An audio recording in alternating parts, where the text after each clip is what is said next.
Hello mga mommies and daddies! Nahihirapan ba kayong turuan ng mga bata magbasa? Heto ang 4 na simpleng paraan para gawing masaya at madali ang pagbabasa. Una, phonics.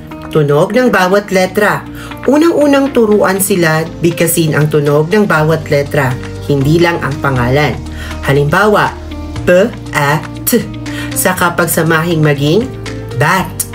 Gamitin ang flashcards, kanta at laro para matutunan nila ang mga tunog. Ito ang susi para makabasa ng mga bagong salita. Ikalawa, sight words. Mga salita na dapat alalahanin.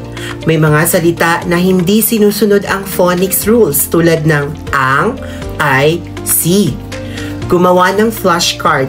Isulat sa paligid ng bahay at maglaro ng memory game para madalas nilang makita at matandaan agad. Syllables.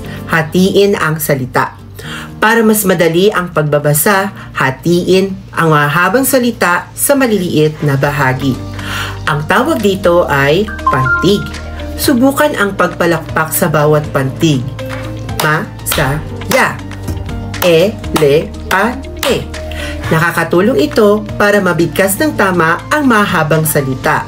Ika-4, blending. Pagsamahin ang mga tunog.